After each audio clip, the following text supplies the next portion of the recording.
always say, check with your doctor before you start a fitness program. And I oftentimes wonder if the doctors even know what to say when you go there. But we want you to get a physical. We want you to talk to them about starting your exercise program, and we want some major blood work done. Welcome to First Responder Fitness with Carl Wimmer, where armor is forged through mental, spiritual, and physical preparation. Welcome to First Responder Fitness with Carl Wimmer. I am your host, Carl Wimmer, and it's a pleasure to have you with us again today. This being our video number 3, month number 3, when it comes to habits to healthy in 1 year.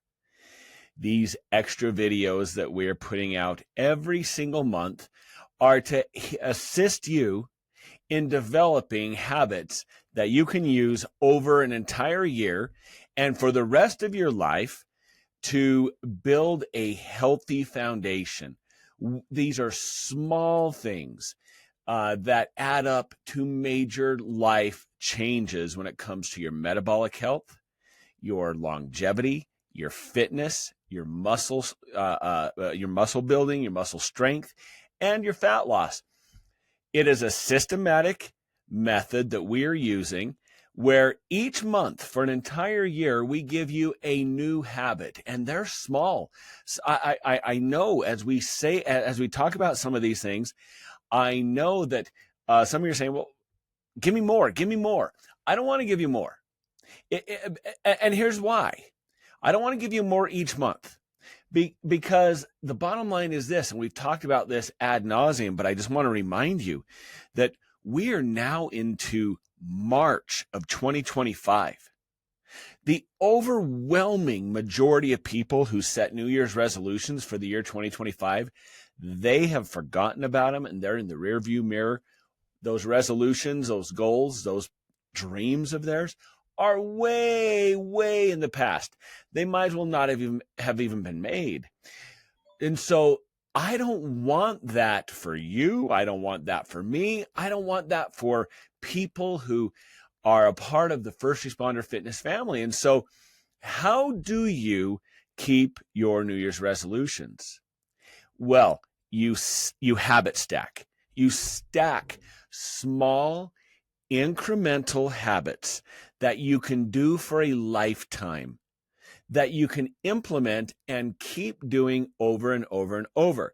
And we are starting with ones that are really low-hanging fruit, easy to do, okay? We haven't even gotten to the weight training yet. We haven't gotten to the real serious ones. And an argument could be made that some of these habits that we're starting off with are not even the most important ones. For instance, I rank sleep as a non-negotiable. Getting that 7 to 8 hours of sleep every single night as a non-negotiable, as a baseline to the pyramid of health. But we haven't even started talking about that one yet. I think strength training is the baseline non-negotiable when it comes to health, but we haven't started talking about that one either. The reason we are doing this in the order that we are is because we're starting with things that are easy to implement. Month number 1, we had you start tracking everything that you eat. We want you to know what you're consuming. We want you to know how much protein you're consuming, and we want you to know how many calories you're taking in. We didn't tell you to change anything about the way you eat. But by the very nature of tracking your calories, you actually, by default, and you start to kind of pay attention, and you start to actually change that on your own just slightly. We're going to make major changes to that, especially the quality of food that you eat here in a while. But we wanted to start with the basis of tracking your food and drinking more water. That was month number 1. Track your food, drink more water. That's not hard to do. Those are easy to do. They're easy to implement. It's a low entry point for those two things. In our second month of Habit to Healthy, we said start walking. Start walking. If you're already walking, we want you to walk more, 10 minutes more every day. We want you to start walking 20, 25 minutes every single morning, preferably before you eat anything so that you can get that victory first thing in the morning. You can burn some calories first thing in the morning, and you can be successful for the rest of your day. And I know it's been cold in certain parts of the country, really, really cold in certain parts of the country, but you can do it. You can implement this. It's something that is not hard to implement. It just takes your a little bit of dedication, just a little bit of discipline, a little bit of dedication, but you can do it. And the long-term effects of drinking more water and walking, tracking your food, those are going to pay huge dividends in the long run. Remember, these are habits to healthy for a lifetime. This is not, hey, get shredded in 6 weeks, bro, by following V-Shred, this super good-looking guy who probably doesn't know a damn thing about nutrition or fitness, but he looks really, really good. And he sells a lot of product to a lot of people because you're going to get shredded and look beach body in 6 weeks. No, you're not. You're not. That is a lie. And I'm sorry to tell you that. But I promised when I started this podcast, the one thing I guaranteed and promised myself is that I would never lie to you. And it is a lie to think that you are going to get beach body in 6 weeks if you are obese or overweight. Now, you can make huge, huge gains and progress in 6 weeks, but you're not going to have shredded abs and look ready to, whatever, your dream body in 6 weeks. It won't happen. It didn't take you 6 weeks to get obese. It didn't take us 6 months to get obese. It took us a lifetime of poor habits. We where you are now, if you're obese, if you're overweight, you stacked habits. You see that? Do you understand what we're talking about? Over the last 10 years, 20 years, 30 years, 50 years, you have stacked habits that have led you to the health that you have today. You got into the habit of having that bowl of ice cream every evening before bedtime.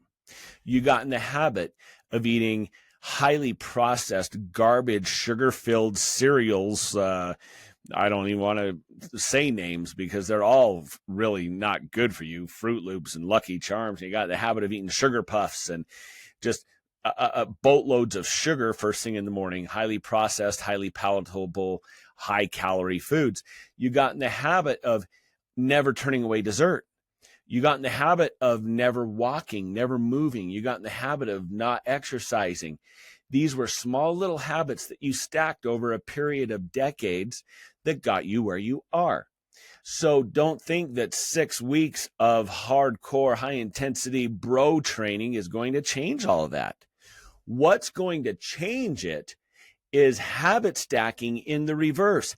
Habit stacking healthy habits that are easy to maintain and easy to follow for a lifetime. So that's where we're at. And that's why we implement the ones we're implementing. It's why some of you are probably thinking it's too easy right now. It will get harder, but just stick with the program. And granted, the Habits to Healthy in 1 Year program is really for those who have no experience in the gym and haven't been in the fitness industry for a long time, haven't done anything. This is for those who, this is an entry-level program, but it's a program that everyone would benefit from if you follow the Habits to Healthy. With that being said, last month when we implemented the walking portion of this program, I encouraged you to get a doctor's appointment. Get an appointment with a doctor. Family care physician would have been fine. I prefer an endocrinologist or someone else who deals with longevity. But we are very serious about your health. And so this month's Habit to Healthy isn't necessarily a habit, but is something that you need to have. There's one portion that's not a habit. There's one portion that is. The very first portion of this is to consult with a physician on your exercise goals, your nutrition goals, and get your blood work completed. So consult with a physician. And here in just a minute, I'm going to tell you what blood markers I want you tested. I want them to test for, and some of the doctors are going to look at you really crazy. That's if you go to endocrinologists, they're going to understand more than your family care physician. But we will also put a PDF on our link tree. Not only will you have the Habits to Healthy in 1 year PDF that talks about this particular habit as well as the other habits, but we will put up a list of the blood tests we would like you to get so that you have a baseline panel of where you are metabolically. They always say, check with your doctor before you start a fitness program. And I oftentimes wonder if the doctors even know what to say when you go there. But we want you to get a physical. We want you to talk to them about starting your exercise program, and we want some major blood work done. So that is one portion of this month's Habit to Healthy. Do not overlook this. We need to know where you're at. You need to know where you are at. And so please don't overlook that. The second part of this month's Habit to Healthy is quite fun, I guess, if you want to call it fun, but it's simple. Let's just say it's simple. And it is adding in daily supplements to aid in your health goals. Now, what does that look like? Well, it might look different for each of you as you get your blood results back and you start researching, well, shoot, what can I do about this? I got this problem. What can I do? But there are certain basic supplements, health supplements, that every single person, in my opinion, of course, I am not a doctor. This is not medical advice. You should not pay attention to this if it contradicts what your doctor says. Here at First Responder Fitness, you need to default to your doctor. But there are supplements that I highly suggest that most people take most of the time. Let's get into those first, just because it will be easier and it's a much, much shorter list. The first supplement that I recommend that everybody take, again, with your doctor's permission. I am not a doctor. I am not your doctor. But the first supplement that if I was giving a loved one advice, the first supplement I would tell them is a good daily multivitamin. And I don't mean one of these garbage generic brand over-the-counter trash ones that you just urinate out. Do some research. Look into some of the higher quality multivitamins. I will put a link to some of the multivitamins that we recommend here at First Responder Fitness. I will put a link in our products list in the link tree. If you go to our link tree, which is in every single one of our social media bios, YouTube, Instagram, Facebook, Spotify, X, if you go to our link tree, it will take you to a section where you can download the PDFs and you can look at products that we recommend. I will put every single one of these supplements that I mentioned in the link tree. So first and foremost, a good daily multivitamin. Why? Because it's hard to get all of your vitamins and minerals from food. But as simple as that. And so if you take a good daily multivitamin mineral complex, it should make up for some of the lack in your food choices. You want to get most of your vitamins, most of your minerals, most of your nutrients from wholesome, clean, single ingredient whole foods, period. And then a supplement to back it up. The second supplement I recommend is a very high quality fish oil or krill oil, an omega fish oil or krill oil.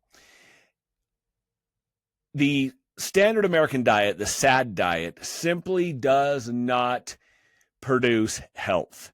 it produces disease. It produces all sorts of side effects and issues, diabetes and high cholesterol, heart disease, atherosclerosis, all of these issues. One of the most important aspects of longevity and health can be measured through the amount of DHA and EPA that you have in your bloodstream. This ratio that comes from omega fatty acids, the fish oils and the krill oils, the omega-3 fish oils and krill oils. The omega-3s help reduce heart disease or risk of heart disease. They lower your triglycerides. They oftentimes help in lowering blood pressure. The omega-3s help with, particularly the DHA side of the omega-3s, help with brain function, inflammation, mental health, eye health, skin health. They support your liver, which is very important. Very important. Your liver is the toxic cleaner for your body, and we need to support it. Omega-3s help support your liver. DHA is EPA is more important, but DHA is more important. It's the one you really want to focus on. But EPA is also important, and it comes in your omega-3 fish oils, and it has some anti-inflammatory effects, also some effects on heart health. So these are very important. I will put a link to a good quality. Matter of fact, there is a link to a good quality fish oil and krill oil in the link tree.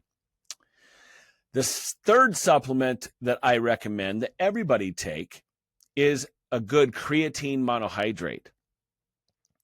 Creatine monohydrate, and the only thing you really need to look for here is it's probably best to get one that is certified or called Crea Pure. It's a little more pure. It dissolves a little bit better. There's a lot of different things out there. Get this creatine, super creatine liquid, creatine this. It's all hype. You're going to overpay for nothing. A good, solid Crea Pure creatine monohydrate is absolutely one of the best supplements you can take.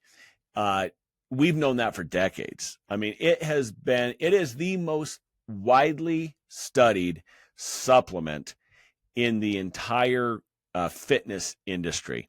It has been studied and studied and studied.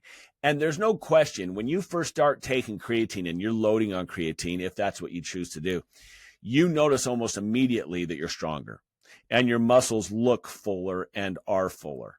Creatine is a natural thing. It's found in red meat. It's found in meats, but you'd have to eat a lot of red meat to get the amount of creatine that you take if you take a supplement. It is not only is it good for your health, your muscle and your strength, but recent studies have showed that it has a lot of cognitive benefit and brain health benefit as well. And so taking creatine monohydrate is not just for your muscles, it's also for your brain and your brain health and your cognitive health. Back in the 90s when I first started taking creatine in the 1990s, you used to load up on it. You would take 5 grams a day, 5 times a day for 5 days and saturate your muscles with it. And then you would just take and maintain that, just take a serving a day. They've since found out that you don't have to do a loading phase on creatine if you don't want to. You could just take 5 grams, 10 grams a day, and after X amount of days, your muscles will be saturated with it, and you'll be good to go. If you want to load on it, you're more than welcome to do so, but you don't really have to do it. If you get on a creatine supplement, many times when you take a blood test, the creatinine levels in your kidneys will show elevated. And this will sometimes freak out your average everyday family physician. Again, I'm not a doctor, but I do know that generally speaking, if they see elevated creatinine levels, and it's because you take creatine monohydrate, they need to do other tests to make sure that your kidneys are functioning well, because that is a very, very, very poor test for your kidney health. Creatine monohydrate is not bad for your kidneys, barring any unusual health problems that you might have. The fourth supplement that I highly recommend is some type of sleep aid. Sleep is so critically important that it is a non-negotiable. And there are many natural sleep aids out there. I'm not talking melatonin. I'm not talking Sominex. I'm not talking anything that has side effects long term. I'm talking about this healthy stack that I take every night that is recommended by Dr. Andrew Huberman. It's called the Huberman Sleep Stack, which I will link in the link tree. And I take that. It's just amino acids. I take that each night, and it helps me sleep well. Sleep is a non-negotiable, and this helps you to get some sleep. A part of that sleep stack has a magnesium L-threonate in it. Magnesium L-threonate is the only, as far as I'm aware, the only magnesium supplement that crosses the blood-brain barrier. And so I like that. I take the magnesium L-threonate. If you decide you don't want to take a sleep supplement, I still recommend that you take a magnesium supplement. The health benefits and the long-term benefits to health and longevity, I think, are well established with magnesium, and you can research which one you think is best for you. After you get your blood test results back, you'll be able to gauge and judge what other supplements you may want to add to your health stack.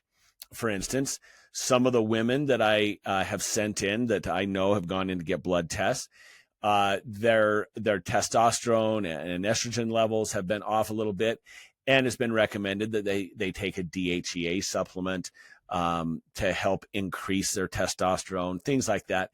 But you need to really know what your blood results are first before you know what else you need to take.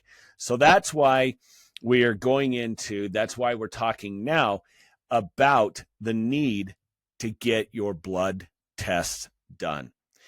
Again, there are a lot of key health blood markers that we recommend that you get tested.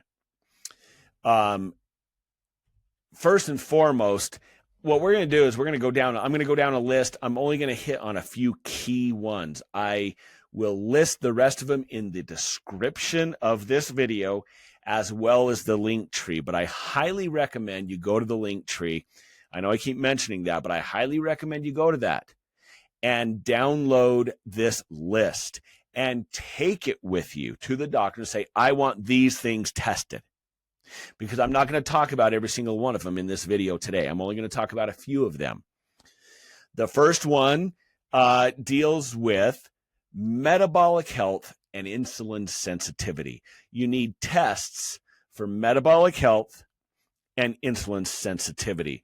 These could include your fasting glucose, your hemoglobin A1C, also have your fasting insulin tested. That helps assess your insulin resistance. You need to know whether or not you're insulin resistant. Now, if you already know that, if you're so at this point metabolically unwell right now that you already know you have diabetes or that you're insulin resistant, keep doing what the doctors have recommended as you start losing weight through this Habits to Healthy program. Hopefully, in a year or 2 years, you'll be well enough that you won't even have insulin resistance. But for now, if you don't have any idea, you need to have an idea. The second markers for health are your cardiovascular and lipid profile markers. Your cardiovascular and lipid profile markers. These are huge because these are the ones that are going to give you some indication on whether or not you are one of the unlucky ones who has hit the lottery for heart attack before your time. The fact is that heart disease, atherosclerosis, those things are the number one killer of all humans on the face of the earth. Getting these markers checked will help you to know if you have elevated risk. The first one is your apolipoprotein B, or ApoB. This is a precise marker, and it is by far a better indicator than your HDL and LDL when it comes to your risk of heart attack. Your ApoB. Everybody should know what their ApoB markers are. Get that tested. Unfortunately, there's not a lot of good ways to lower it if you have really elevated ApoB. Extreme diet has some benefit, but if you have extremely high ApoB, it may be that statins are the only thing that's going to help you. But at the end of the day, very elevated ApoB it's absolutely, unequivocally a huge marker of a future cardiovascular event that you don't want to have. So you need to know what your ApoB markers are. Of course, you want to know what your HDL-C, your LDL-P levels are. They're predictive of heart disease. And your LDL-P is a lot more indicative, or it's a lot more predictive than your LDL-C, but you could get each of them tested. You want your lipoprotein A checked. And I believe that this is a one-time test. This is just a genetic risk factor test. It's one you want to get checked. Lp(a).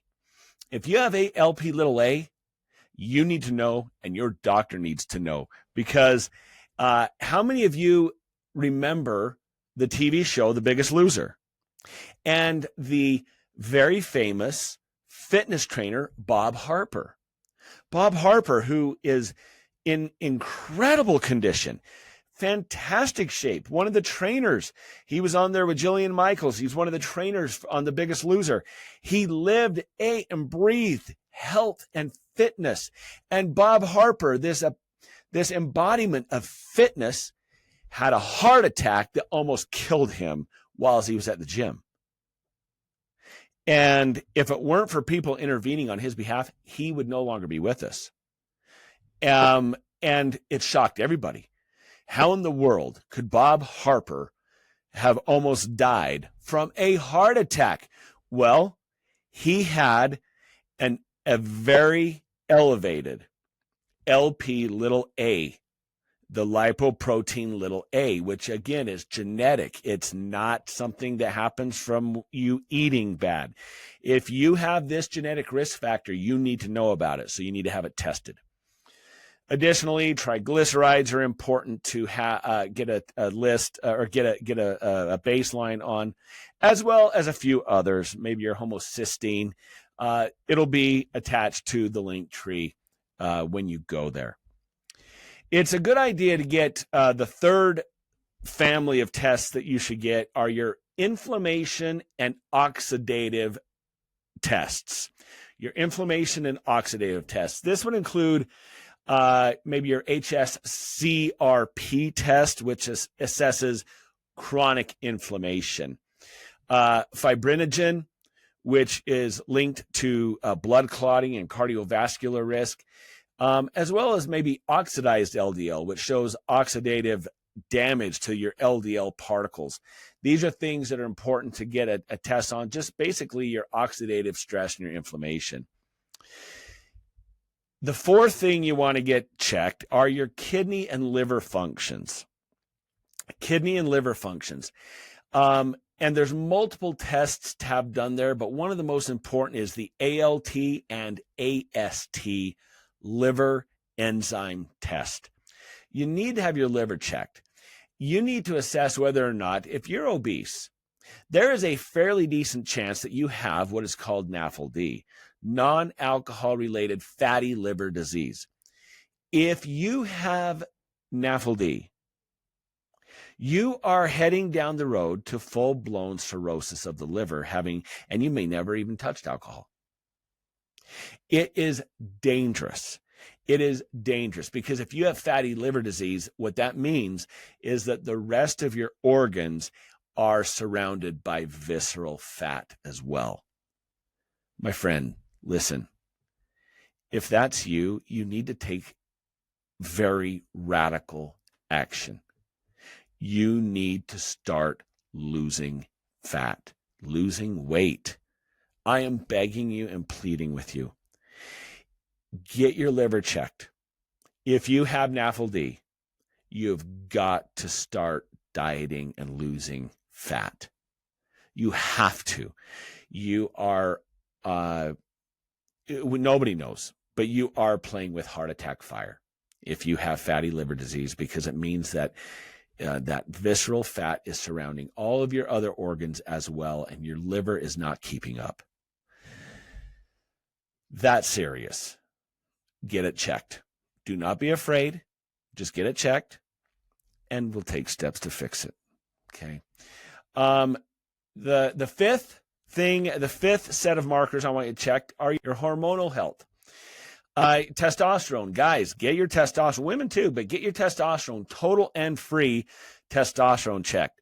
If you have low testosterone, if you have low T, odds are that eventually you're going to have erectile dysfunction, and that's a horrible side effect. I mean, that affects your marriage, it affects your relationships, it affects you, it affects your confidence.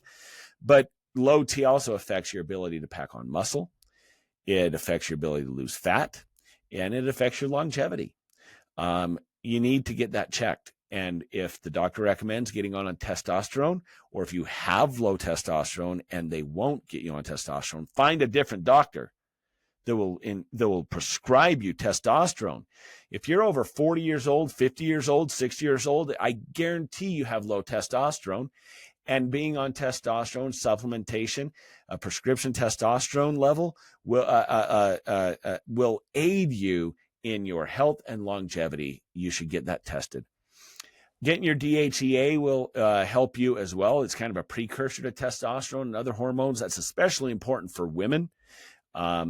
You want to get those checked. You want to get your cortisol checked. Get your thyroid panel done up to ensure proper thyroid function. You really should get your SHBG checked as well. The SHBG is your sex hormone binding globulin. It impacts the bioavailability of the testosterone in your body. So those are some of the things that we need checked. And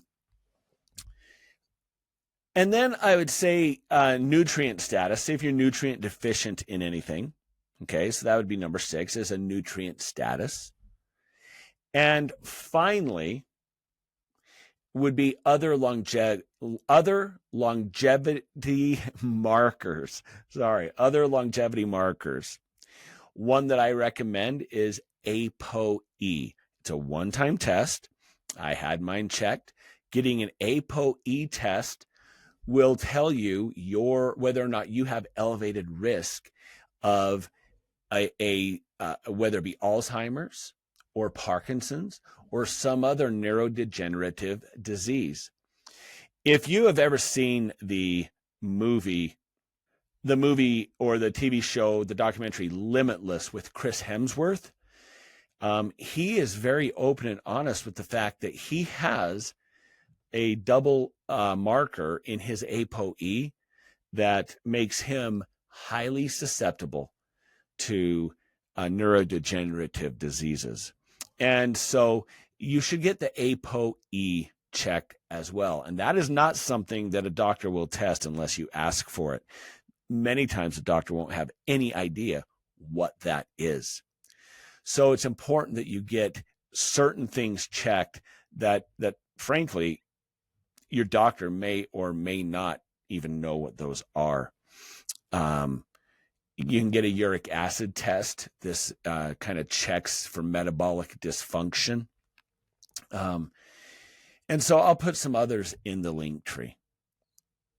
Needless to say, to wrap this up, We want to know baseline health of where you're at. Get a physical, get blood tests done, and find out where you are. This is something you should do yearly. I need to go back and see my endocrinologist and get some more tests done just to kind of check and make sure I'm on track, make sure I'm where I'm at. Make sure they check your heart, your blood pressure, and you should be checking your blood pressure regularly, no matter what, because it is the silent killer. So that's it. Those are the keys to month number 3, habits to healthy. Start taking certain supplements that we outlined for your health, for your longevity, from now until they put you in the pine box, and go see your doctor, get a physical, and get a very detailed blood panel done so that you know where you're at. So we know the demons we have to fight. That is month number 3. Keep drinking more water, keep tracking what you're eating, keep walking every single day, and start taking some supplements that will help you in your goals and longevity, and get your blood test done. See, we're in month 3 now, and that's already 5 habits that we are starting to stack. You're going to be better I'm telling you, a year from now, you're going to be so grateful that you followed along with these habits to healthy. Keep up the good work. I encourage you. Give me your feedback. Let me know what you think. Are you following along? Comment down below in the YouTube comment section. Let me know what I can help you with. See if there's any questions I can answer for you. And share this video with a loved one. Make sure you subscribe, hit the bell button so you're notified whenever videos pop up. And in the meantime, I encourage you, be good to yourself, be good to others, and as always, stay safe.